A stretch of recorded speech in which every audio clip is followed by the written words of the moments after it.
The pool on the 8th floor of Ashford Grand Resort smelled like expensive chlorine and quiet power. Jesse Calloway didn't belong there. He knew it.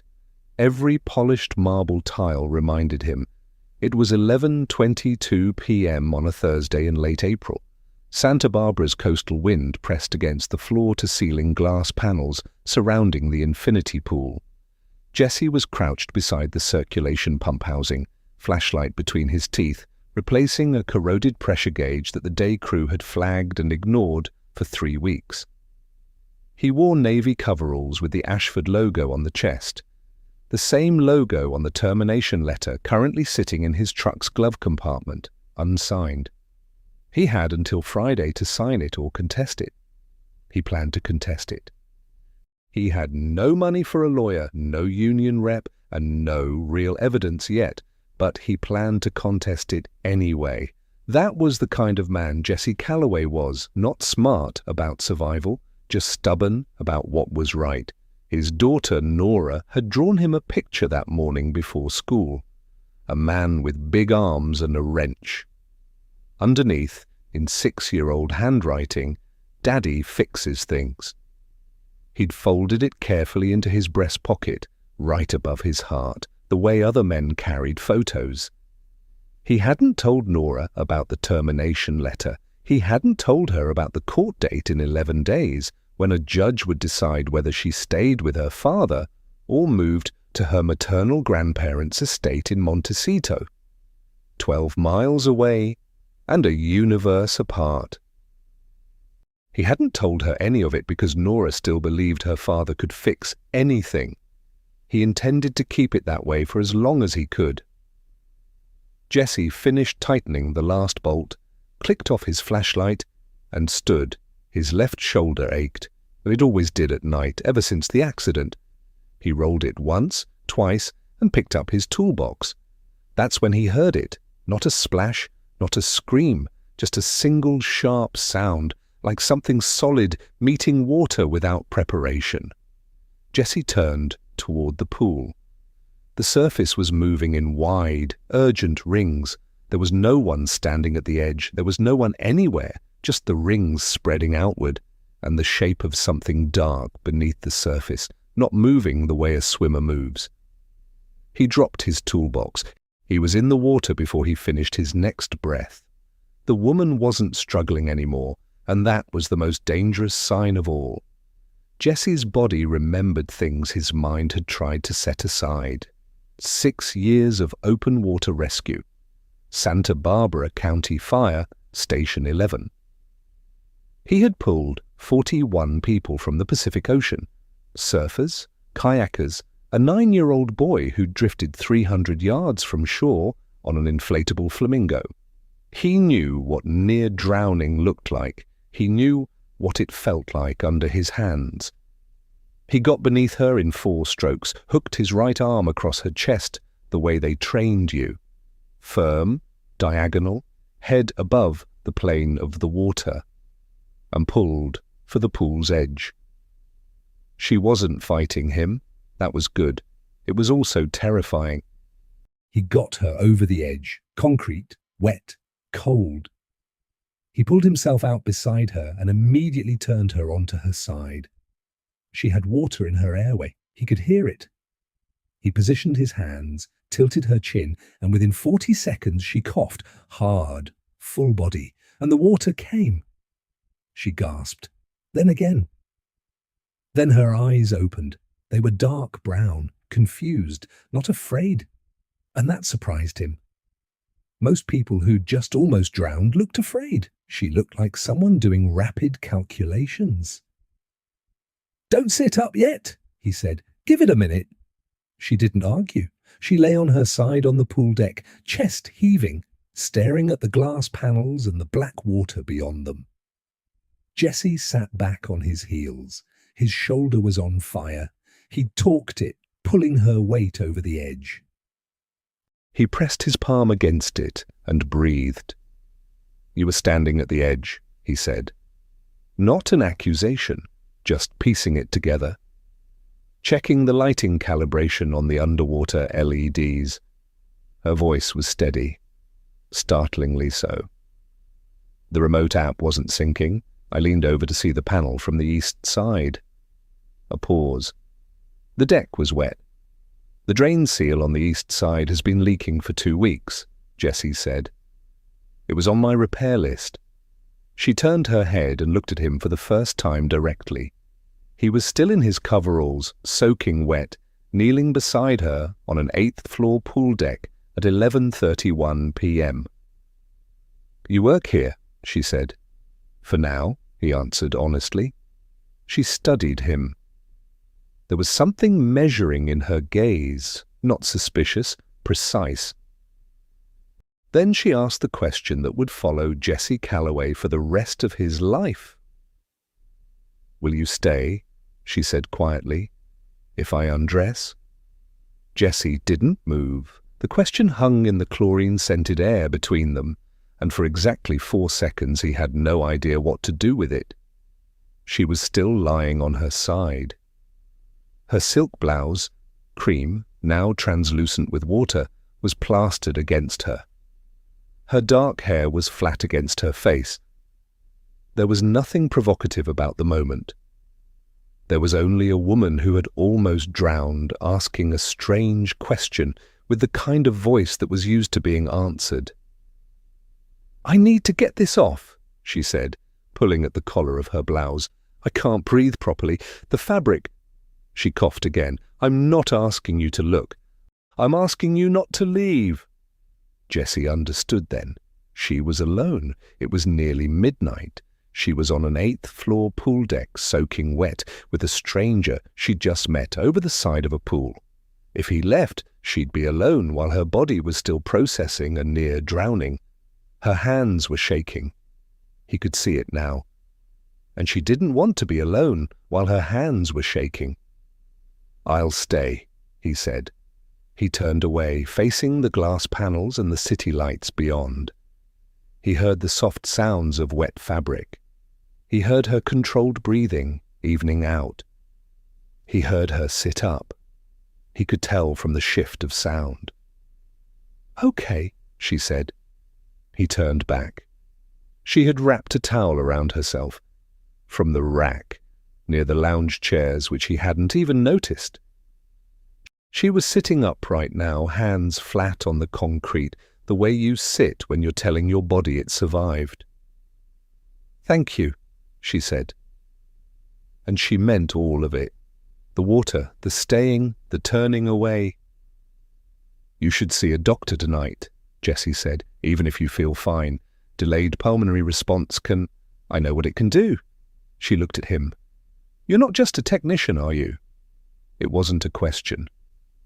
"I was a rescue swimmer," he said. "Santa Barbara County Fire, 6 years. Was. Shoulder." He didn't elaborate. She nodded slowly.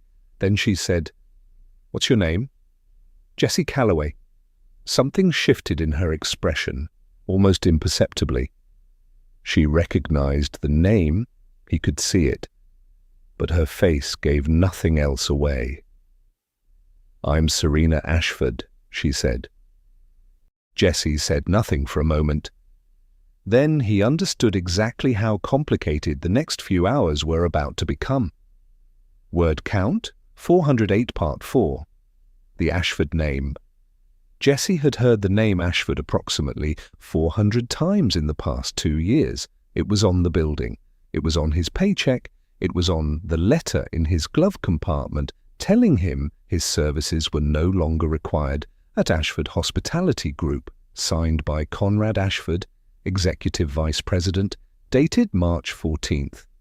He had never connected the CEO, the new one, 3 months in, who almost nobody had seen, with the actual family.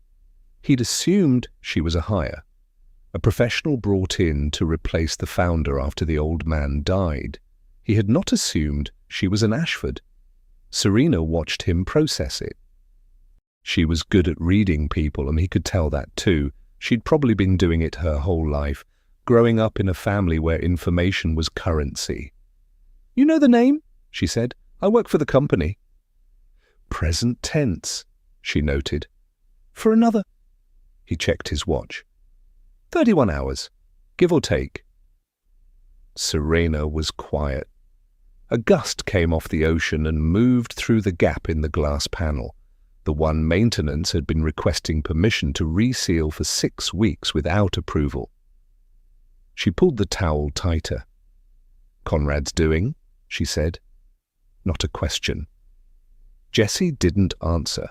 It wasn't his place. Whatever was happening between the CEO and her VP was above his pay grade, literally and every other way. "He's been clearing the overnight roster," she said. "I've seen the numbers. Staff reduction, he calls it. Brand optimization." Her jaw tightened slightly. "I haven't had the full picture yet. I've been here 3 months, and I'm still finding locked doors." She was thinking out loud. Jesse recognized it because he did the same thing when he was working through a problem he couldn't afford to get wrong. "Mr. Calloway." She looked at him directly. "Who filed the complaint against you?" Jesse went still. "Derek Foss," he said carefully. "Day shift supervisor." "And the tools that were allegedly taken, were they found?" "In my locker, which I don't use. I use the truck bay." He paused. "Someone put them there." Serena studied him for a long moment. The overhead pool lights made everything look slightly unreal. Too blue, too clean. Jesse's wet coveralls were starting to feel cold against his skin. "I want to see the original incident report," she said. "Not the summary Conrad sent me, the original." Jesse had the sudden, vertiginous feeling that the floor had shifted beneath him. And not entirely in the wrong direction, Ray Dominguez saw all of it on camera 7C. He was 61 inches of compressed attention, sitting in the security monitoring room on the 3rd floor, eating a ham sandwich at 11:23 p.m. when the alert came in. Pool deck, motion sensor, east quadrant. He pulled up the feed. He watched Jesse Calloway drop his toolbox and go into the water without a single second of hesitation. No reaching for a flotation device, no calling out, just in. The way trained people move when there's no time for anything else. Ray set down his sandwich. He watched Jesse pull the woman out, work her onto her side, manage her airway. He watched it all with the quiet recognition of someone who'd spent 30 years observing human behavior under pressure. Jesse Calloway moved like a man who had done this before. Not like someone showing off. Like someone doing the only thing that made sense. Ray picked up his radio and called for the resort's on-call paramedic. Then he leaned back in his chair and looked at the screen for a long time. He thought about the termination letter, the one he'd been asked to co-sign as a witness to the disciplinary process. He'd signed it because Conrad Ashford had come to his office, sat down across from him, and said in that quiet, reasonable voice, "Ray, I'd hate to see your pension review come up at an inconvenient time." Ray was 51. He had 9 years until retirement. He had a daughter in college and a mother in assisted living in Oxnard. He'd signed the letter. He had not slept well since. Now he watched Jesse Calloway, the man he'd helped push toward the edge, sit on a pool deck with a woman Ray didn't recognize, talking with the careful steadiness of someone who had nothing left to lose and had made peace with it. Ray opened his desk drawer. Inside, behind the outdated incident binders, was a thumb drive. On it were 30 days of backup footage, every camera, every angle, including camera 2A in the maintenance supply corridor, including 2:15 a.m. February 5th, including Derek Foss, alone, placing a canvas tool bag inside locker 14. Ray had saved it the morning after because something had felt wrong. He hadn't known what to do with it. He still wasn't sure. He picked up the drive, turned it over in his palm. In the monitor on his desk, Jesse Calloway stood up. and Serena Ashford said something that made the security chief sit forward in his chair. The next morning, Jessie made Nora's breakfast at 6:47 a.m. Scrambled eggs, toast cut in triangles, a glass of orange juice poured exactly to the line she'd marked on the glass, with a marker when she was 4. He'd never moved the line. He hadn't slept. After the paramedics cleared Serena Ashford on the pool deck, she had thanked him once more and walked with her security escort toward the executive elevator.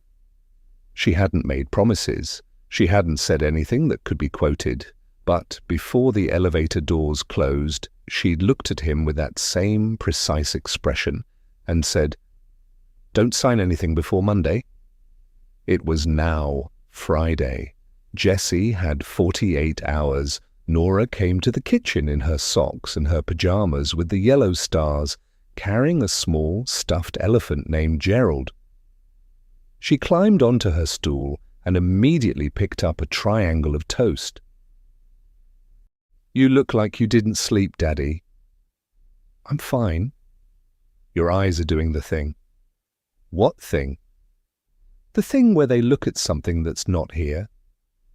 Jessie set a plate in front of her and sat down across the small table. The apartment was quiet.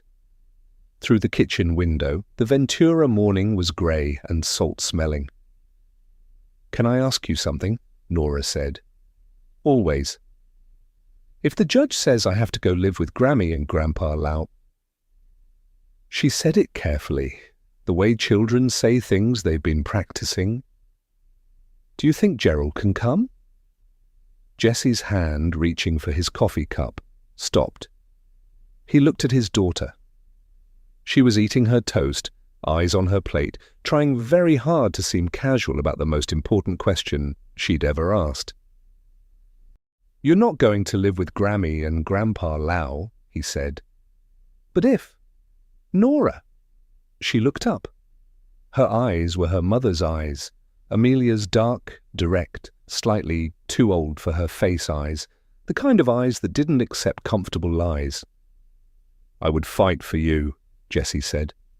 "Every single day until there were no more days left to fight. That's not an if. That's the only answer there is." Nora held his gaze for a moment. Then she went back to her toast. "Okay," she said. "Gerald can probably stay then." Jessie stood up, walked to the sink and gripped the edge of it. Outside, a garbage truck rumbled down Milper Street. He stood there until his knuckles stopped being white. In 11 days, he would stand before a judge. And right now, he had nothing except the word of a CEO he'd met over the side of a swimming pool and a thumb drive he didn't know existed.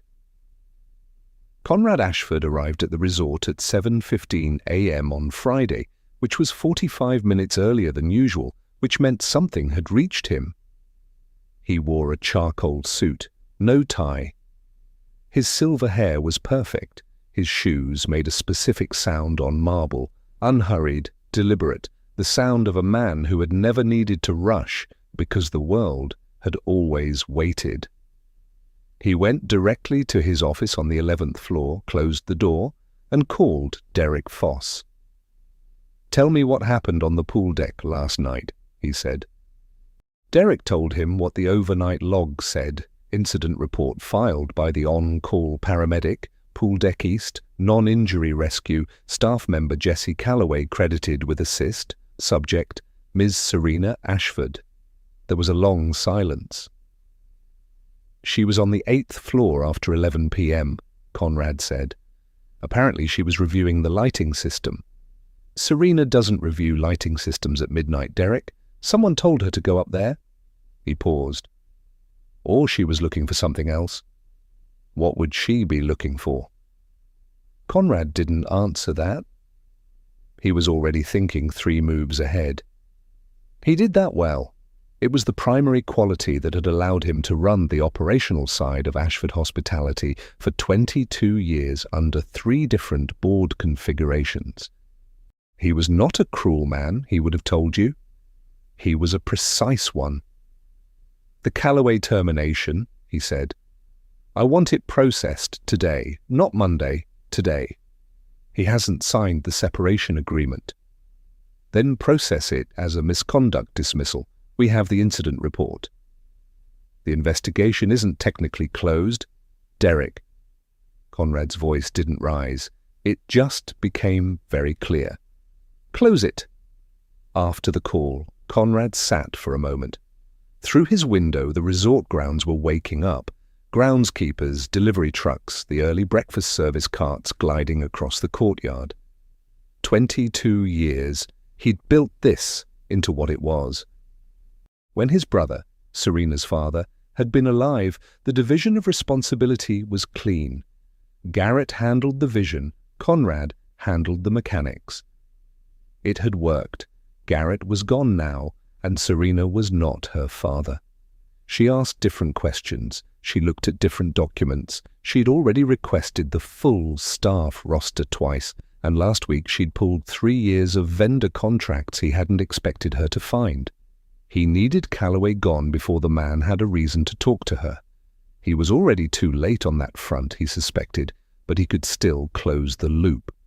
What Conrad Ashford did not know, sitting in his 11th floor office in the early Santa Barbara morning, was that Ray Dominguez had already made one phone call. And that call had been to a journalist. Her name was Patricia Souza.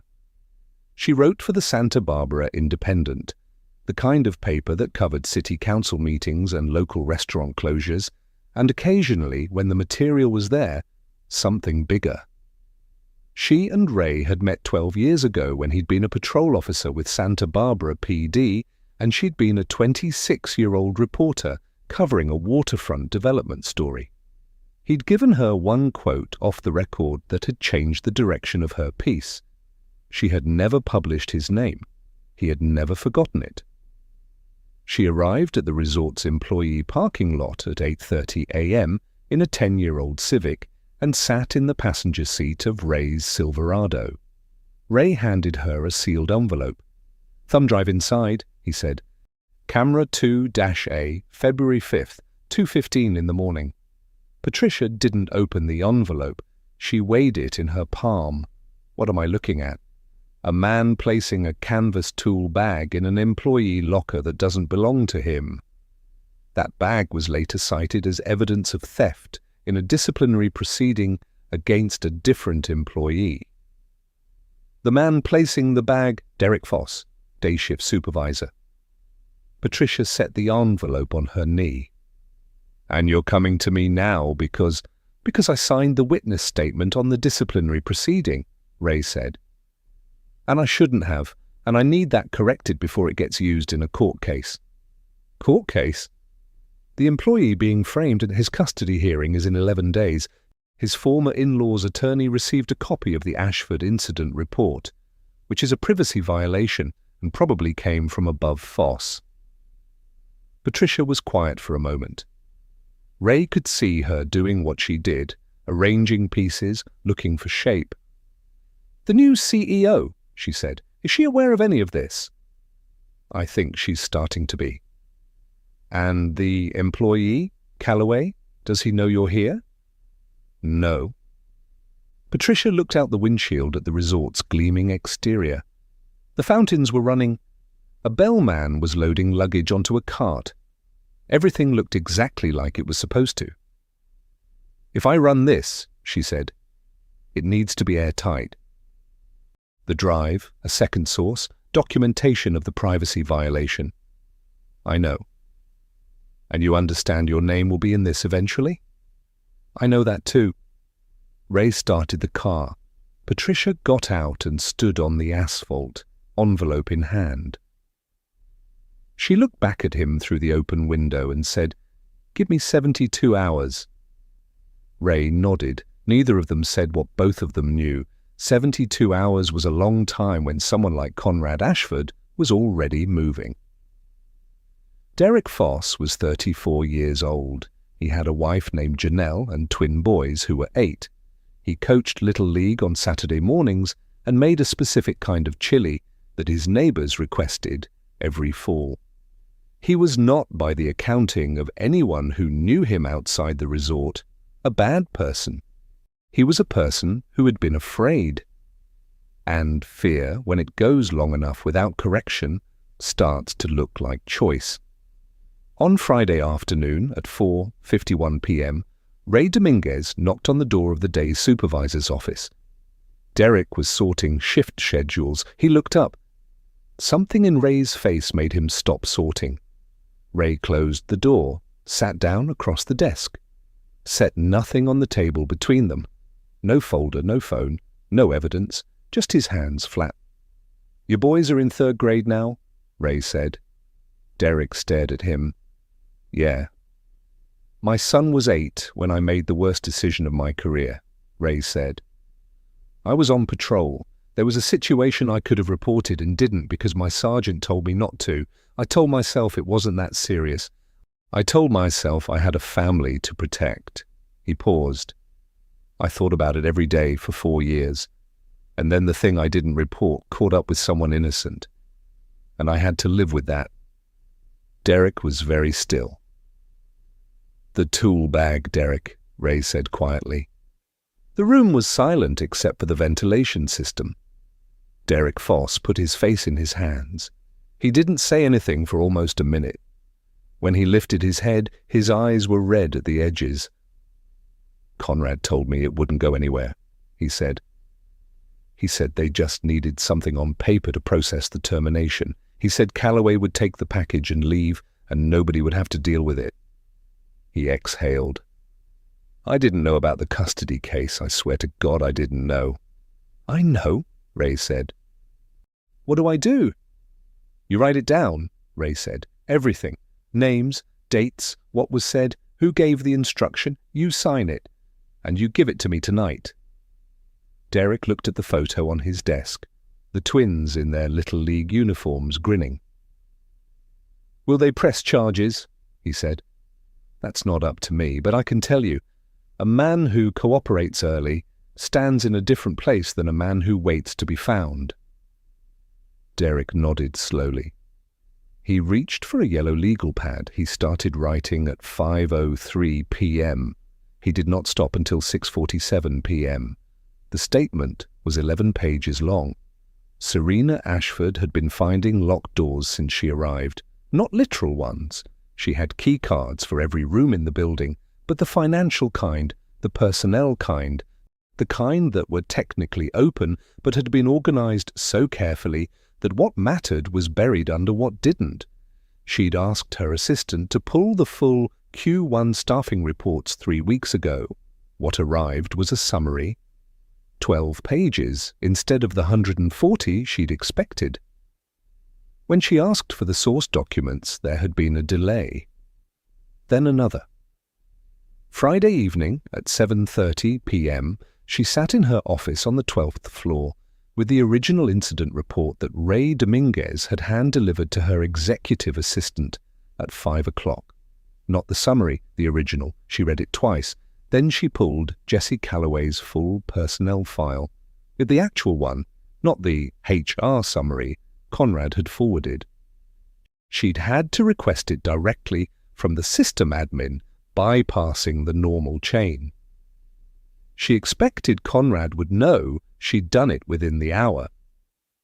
She read the file carefully. Jesse Calloway, hired 22 months ago. Performance reviews, satisfactory, exceeds expectations, 0 prior disciplinary flags, 1 commendation from a guest submitted in writing for locating a water leak that had been misdiagnosed for 6 months, preventing an estimated $40,000 in structural damage. Then February 7th, misconduct investigation initiated.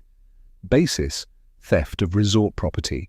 Filed by D. Foss, reviewed and escalated by C. Ashford. The investigation closure was dated March 14th, the same day as the termination letter. Standard investigations took a minimum of 30 days. This one had taken 35, but the closure document was signed before the formal interview with the subject had been completed. There was a scheduling note interview rescheduled, employee unavailable, but the HR log showed no rescheduling attempt, just a gap and then a conclusion. Serena set the file down. She picked up her phone and called legal, the general counsel, not Conrad's preferred attorney. He picked up on the second ring, sounding surprised to hear from her at 7:30 on a Friday. "I need to know," she said, "what our liability exposure looks like if a terminated employee can demonstrate procedural violations in a disciplinary proceeding." The general counsel was quiet for a moment.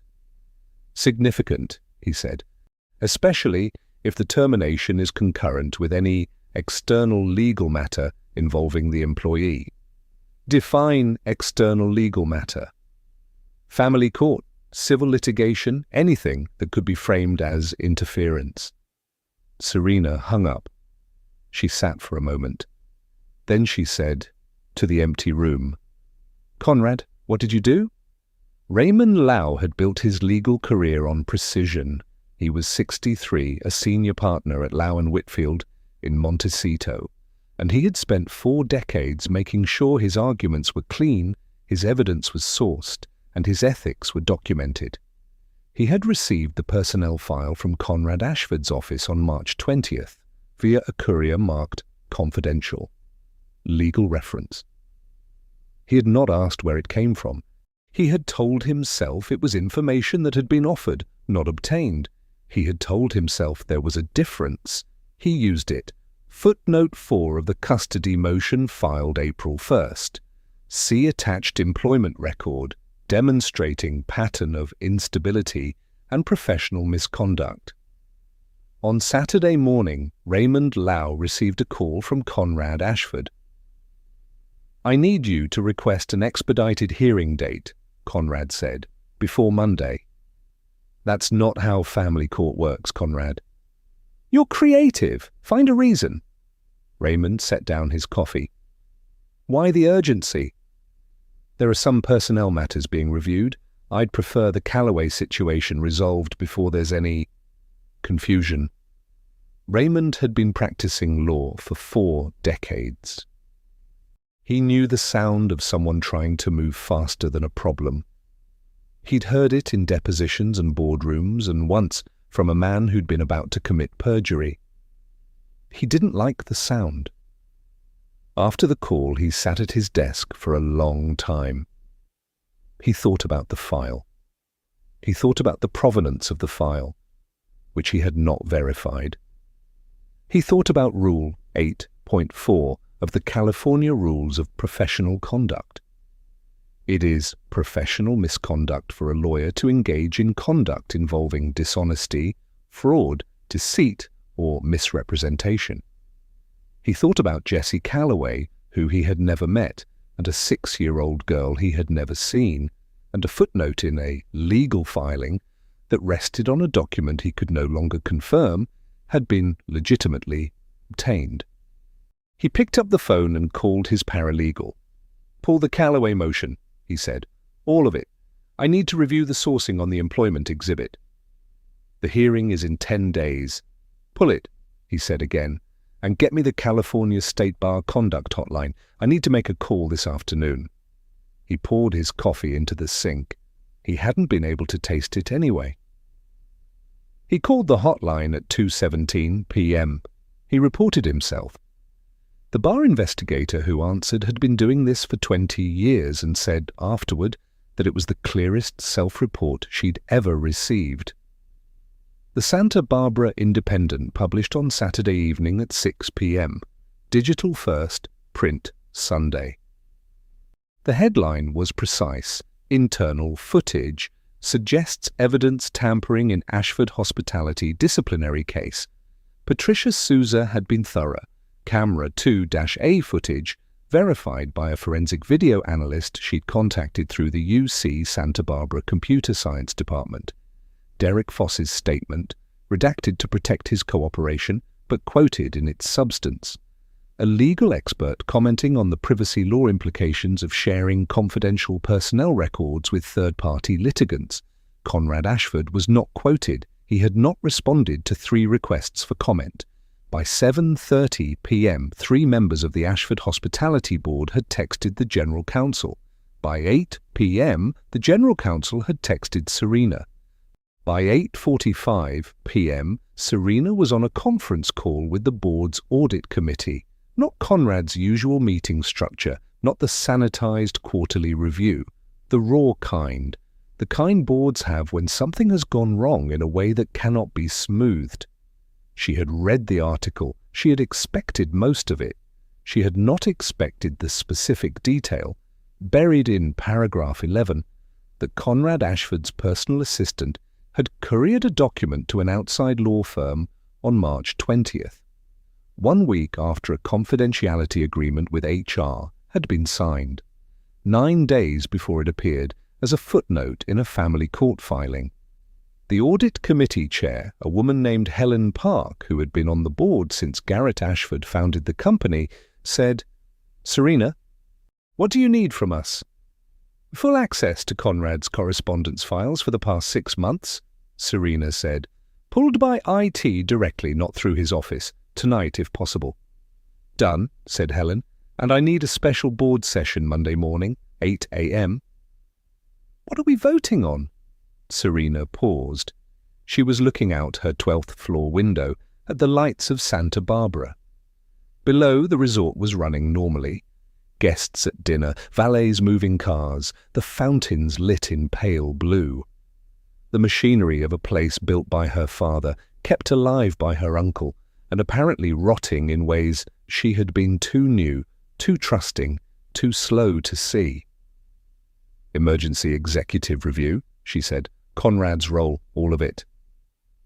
Helen Park was quiet for exactly 2 seconds. Then she said, "I'll make the calls." And Serena knew from the tone that Helen had been waiting to make those calls for some time.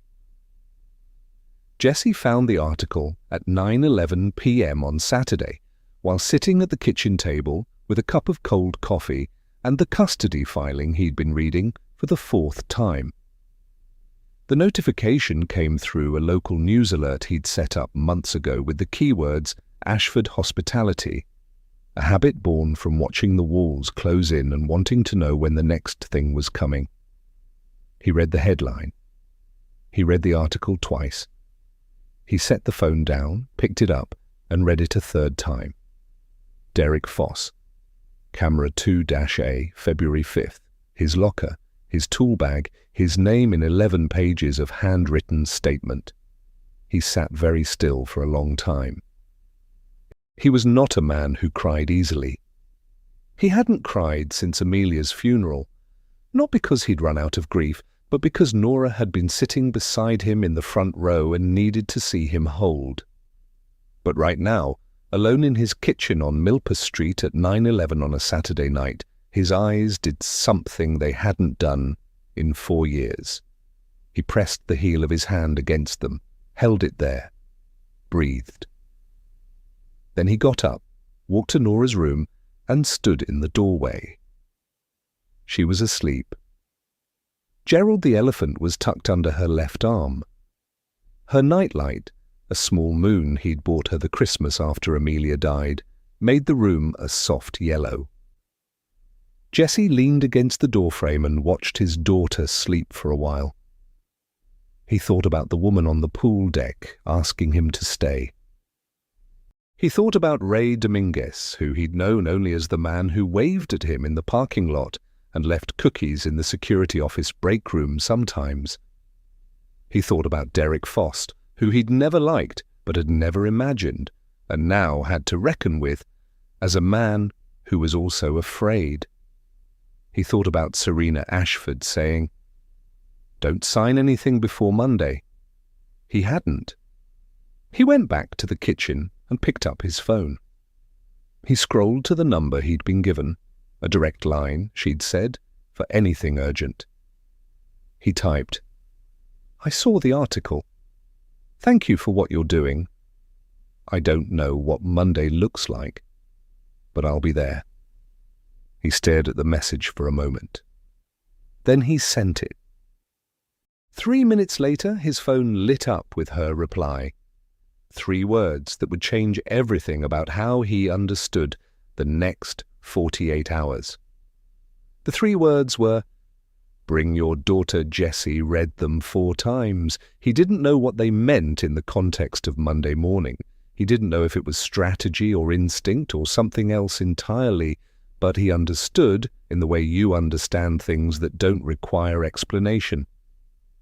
That Serena Ashford had sent that message because it meant something, not because she'd typed it carelessly.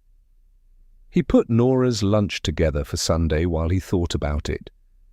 Turkey and cheese, no mustard, apple slices, a small bag of goldfish crackers, a folded napkin with a drawing of a star on it. He drew one on every napkin, had done since she started kindergarten. He went to bed at 11. He didn't sleep until 2.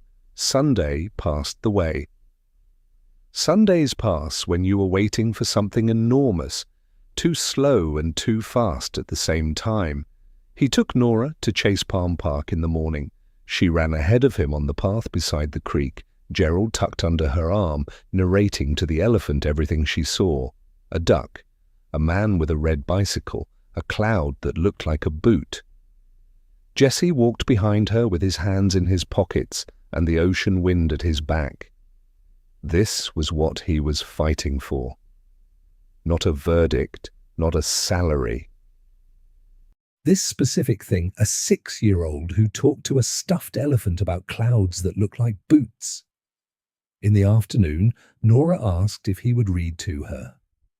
They sat on the couch, her against his side, and he read 3 chapters of Charlotte's Web, the same copy Amelia had read in 4th grade, her name penciled inside the front cover. Nora never got tired of hearing the ending, even though she already knew it.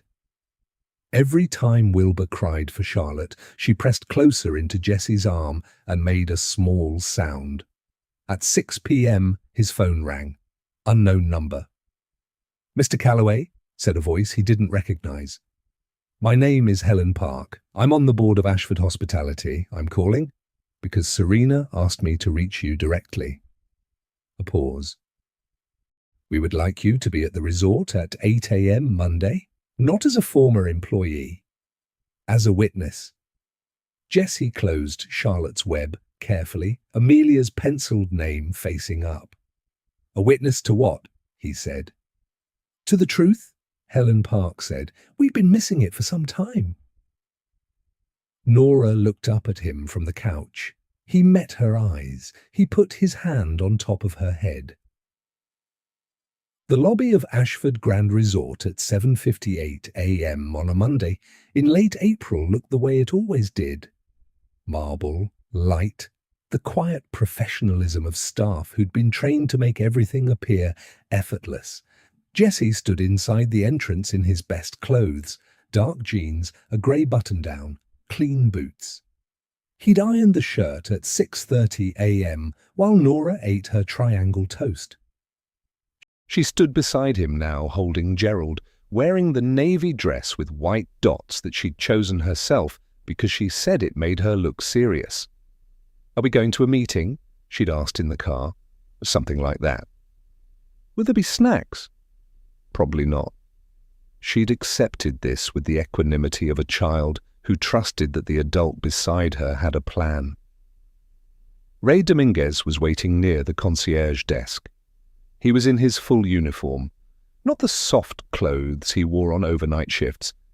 He looked at Jessie and then at Nora, and something crossed his face that wasn't quite guilt and wasn't quite relief, but lived in the neighborhood of both. "Mr. Calloway," he said. "Ray." There was a pause. Jessie had thought about this moment. He'd thought about whether he was angry at Ray.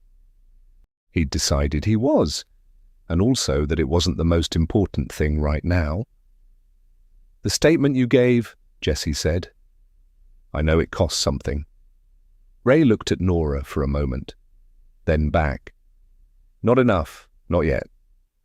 An assistant appeared, young, efficient, nervous in the way of people who understand that something large is happening above them but cannot see all of it. She led them to the elevator. 12th floor. The conference room off Serena Ashford's office was already occupied. Helen Park, the audit chair.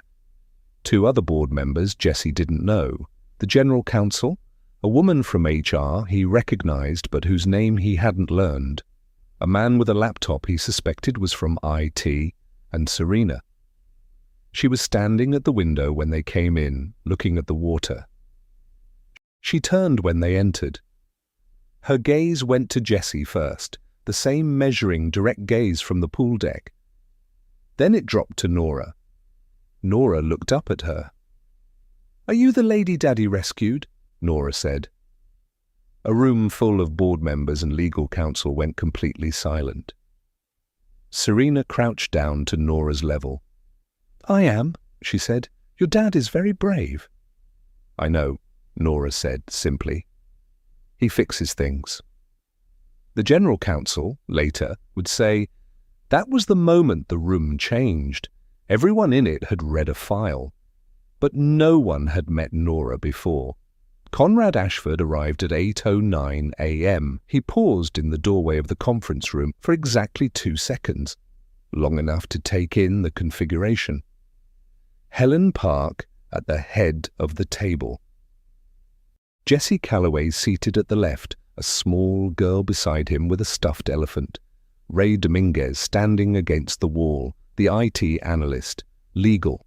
His face did not change. He sat down at his usual chair. He straightened his lapel. He said good morning to no one in particular. "Thank you all for being here," Helen Park said. "Serena, do you want to begin?" Serena stood. She did not use notes. On the evening of April 24th, at approximately 11:30 p.m., I fell into the resort pool on the 8th floor.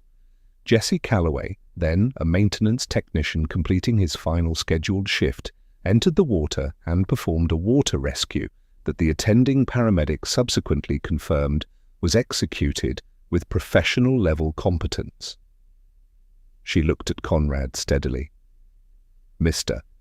Calloway had been placed on a termination track initiated and signed by you, Conrad, based on a misconduct finding signed by you, based on a disciplinary report filed by Derek Foss, who, as of Saturday afternoon, has submitted an 11-page sworn statement confirming that the evidence was fabricated under your instruction."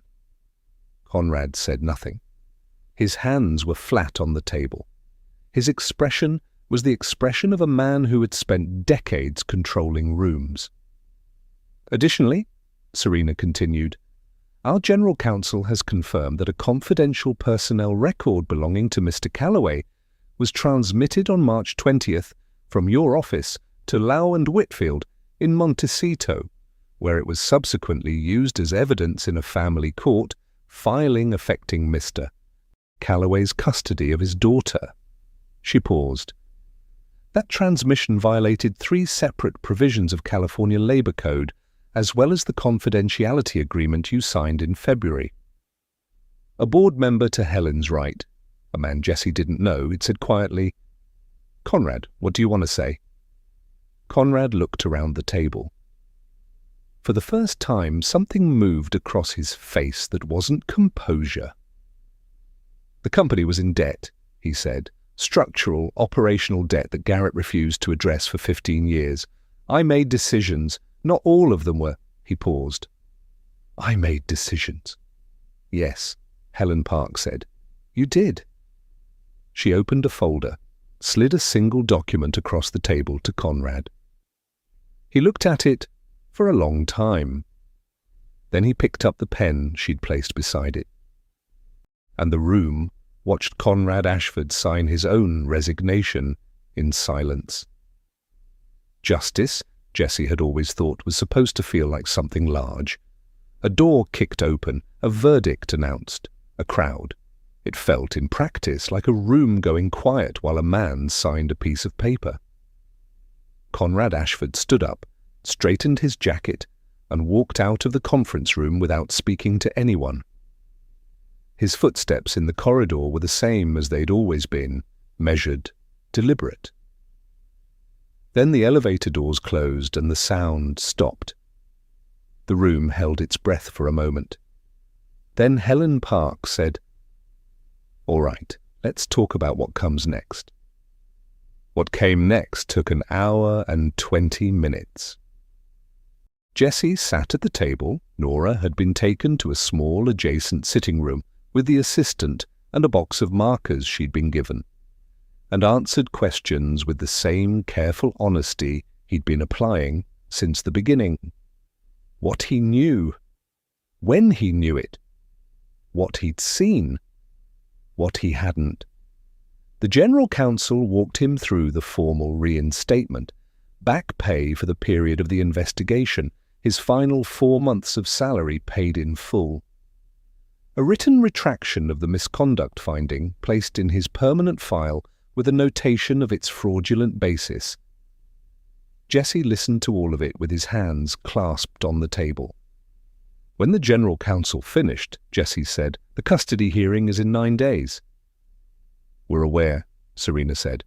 "Our legal team is preparing a corrective affidavit regarding the personnel file, confirming it was transmitted without authorization and that the disciplinary finding it contained has been formally invalidated." She paused.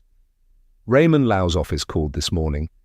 He's withdrawing the document from the filing and recusing himself from the case." Jessie absorbed that. Lau withdrew himself? Self-reported to the State Bar on Saturday, his associate notified us this morning. Jessie had never met Raymond Lau.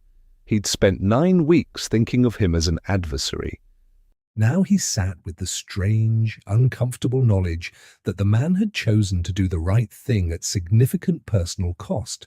The same choice Ray Dominguez had made, the same choice Derek Foss had made, and none of them had made it for Jessie. They'd made it because the alternative was something they couldn't live inside. He thought about Conrad. Who had not made that choice? "What happens to him?" Jessie asked. "That's the DA's determination," the General Counsel said. "The board has provided them everything." Jessie nodded. He thought, some people carry consequences for years before they arrive, but they always arrive. The custody hearing was on a Tuesday, 9 days after the board meeting. The courtroom in Santa Barbara County Family Court was small and fluorescent, and smelled like paper and old coffee. Jessie wore the same grey button-down he'd ironed for Monday because it had worked once. Nora wore the navy dress with white dots again. She said it was her serious dress. Jessie hadn't argued. Raymond Lau was not present. His associate had filed the withdrawal and the corrective notice 2 days before.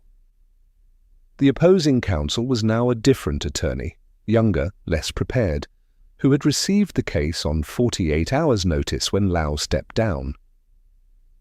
Serena's legal team had filed 3 documents: the invalidation of the misconduct finding, the affidavit regarding the unauthorized transmission of personnel records, and a letter from the General Counsel of Ashford Hospitality formally attesting to Jessie's professional standing and the company's intent to retain him. The opposing counsel had very little left. The Lau family, Amelia's parents, Graham and Helen Lau, sat across the aisle. Jessie had not spoken to them in 2 years. They were not bad people. He had never thought of them as bad people. They were people who had lost their daughter and redirected their grief into the only thing they could still hold on to, Nora. He understood it. He had just spent 9 weeks fighting it. When the judge reviewed the documents, she took her time. She asked 2 questions of Jessie's attorney. She asked the new opposing counsel 1 question, which he answered inadequately. Then she asked if Nora could come forward. Nora walked up to the judge's bench by herself, Gerald under her arm, back straight. She was 6 years old, and she walked like she'd decided the room wasn't allowed to be scary. The judge smiled at her. "Do you understand why you're here today?" "The judge gets to decide who I live with," Nora said. "That's right. Can you tell me anything you'd like me to know?" Nora thought about it. "My dad makes triangles out of toast," she said. "And he draws a star on my napkin every day. And when I had a bad dream last year, he sat on my floor all night, so I wouldn't be scared." She paused. "I just think you should know that." The courtroom was very quiet. The judge looked at Nora for a long moment. Then she looked at Jessie, and Jessie watched her reach for her pen. Full custody, awarded to Jessie Calloway, effective immediately. The Lowe family did not leave immediately. Graham Lowe sat for a long moment after the ruling, his hands in his lap, looking at something Jessie couldn't see. Then he stood, walked across the aisle, his wife's hand on his arm, and stopped in front of Jessie. Jessie stood. Graham Lowe was 68. He had Amelia's eyes, the same dark, direct ones Nora carried. He looked at Jessie for a moment that contained 4 years and a car accident and a grief that neither of them had ever properly talked about. "She'd want you to have her," Graham said quietly. "She would have wanted that all along." His voice broke on the last word, just slightly. Just enough to be a man instead of an argument. "I'm sorry it took us this long to see clearly." Jessie didn't trust his own voice for a moment. "Bring her to see you," he said finally. "Whenever you want. She needs to know you." Graham nodded. He put his hand briefly on Jessie's shoulder, the damaged one, the left one, and then he walked out with his wife. Jessie stood there for a moment. Then Nora appeared at his side and took his hand. "What did he say?" she asked. "He said your mum would be proud of you." Nora considered this. "That's a good thing to say." "Yeah," Jessie agreed. "It is." They drove home along the coast. The Pacific was silver blue in the late afternoon light, the Channel Islands visible on the horizon. Jessie had the windows down.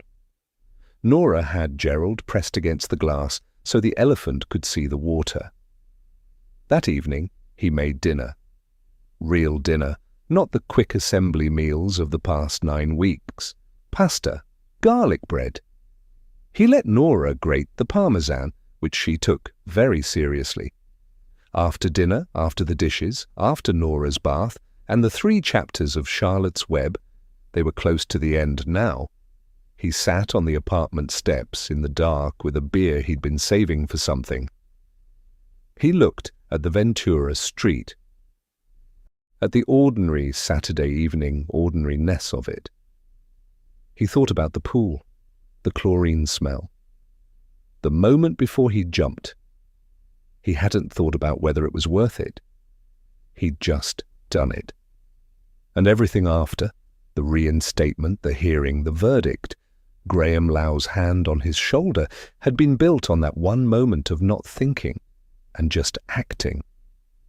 He thought, Amelia would have had something to say about all of it. Something precise and a little bit funny. He couldn't hear her exact words, but he could feel the shape of them. 8 months later, on a Saturday afternoon in December, the 3 of them were at Chase Palm Park. Nora was ahead on the path, narrating to Gerald. There was a dog she'd made friends with, a fat brown Labrador named Biscuit, and she was explaining to the elephant why Biscuit was, in her assessment, the best dog in Santa Barbara. Jessie and Serena were walking behind her, not quickly. It had happened the way things happen when they're not forced, gradually and then all at once. Coffee in October. A dinner in the same month that had gone long enough to become accidental honesty. The particular vulnerability of 2 people who had both learned, at cost, that armor was expensive and sometimes wasn't worth the price. Serena had moved the corporate office to Santa Barbara full-time in September. She'd restructured the company in 6 weeks. Slower than Conrad would have done it, more careful. Ray Dominguez had been promoted to security director. The overnight maintenance position had been upgraded to a full department under a formal safety and operations division. The director of that division was Jesse Calloway, which he'd accepted because Nora needed stability and because the work was genuinely something he was good at. He wasn't sure yet what he was with Serena. He knew she wasn't sure either. They had talked about that too, the not knowing and how it was okay to sit in it for a while. But today, on the path beside the creek, with Nora 20 feet ahead and Biscuit being aggressively petted, Serena said something quietly. "I've been thinking," Jesse looked at her. "About next year. The lease on my place is up in March." She was looking ahead, not at him. "And Nora told me last week that Gerald thinks the apartment on Milper Street needs a bigger couch." Jesse was quiet for a moment. Gerald has opinions about furniture now. Apparently. He watched Nora turn around to make sure they were still following. She waved at them. Both of them waved back. Jesse thought about what he'd said to Nora in the kitchen 10 months ago. "I would fight for you every single day until there were no more days left to fight." He thought about what that cost and what it built, and what was standing here beside him on a December afternoon in Santa Barbara. He looked at Serena. "I have one question," he said, "and I need to buy something before I ask it. Can you give me until next Saturday?" She turned to look at him. Something in her expression went very still, the way it had on the pool deck when she was running calculations. Then she smiled. As Marcus Aurelius wrote, "What we do now echoes in eternity." Jesse Calloway had jumped into a pool at midnight, not knowing what it would start. He had only known what was right, and that, simply that, had been enough to build everything that followed. If this story stayed with you, share it with someone who needs to be reminded the right thing done quietly and without applause is still the right thing. I'll see you inside. And so, the story comes to a close. My wonderful friends, if you're still here with me right now, after everything we've walked through together, then something in this story must have touched your heart in some way. Maybe it was Jesse's quiet stubbornness. Maybe it was Nora and her triangle toast. Maybe it was the moment a man jumped into dark water without thinking, because thinking would have been too slow. But if we pause for a moment and look at this story through a deeper lens, we see something that goes beyond drama. We see a truth that Stoic philosopher Marcus Aurelius understood 2,000 years ago. You have power over your mind, not outside events. Realize this, and you will find strength. Jesse couldn't control the false report. He couldn't control the court date, the locked doors, or the people who used his silence against him. But he could control one thing, who he chose to be when no one was watching. He didn't perform his integrity. He lived it. And that quiet, invisible consistency, the star drawn on a napkin, the bolt tightened at midnight, the jump into the water, built everything that followed. That is the lesson for all of us. We don't always get to choose what breaks us, but we always get to choose what we do next. And sometimes the bravest thing isn't the dramatic moment. It's the ordinary Tuesday when you keep going anyway, for the people who need you to. Epictetus once said, "It's not what happens to you, but how you react to it that matters." Jesse didn't react with rage. He reacted with presence, with Nora's napkins, with Gerald the elephant pressed against a car window, watching the Pacific. And in that quietness, in that refusal to become bitter, he built a life that no one could take away. If this story meant something to you today, if it reminded you of your own strength or someone you love who is still fighting, please take a moment to like this video and share it with that person. Sometimes the right story finds someone at exactly the right time, and your share might be the thing that gets it there.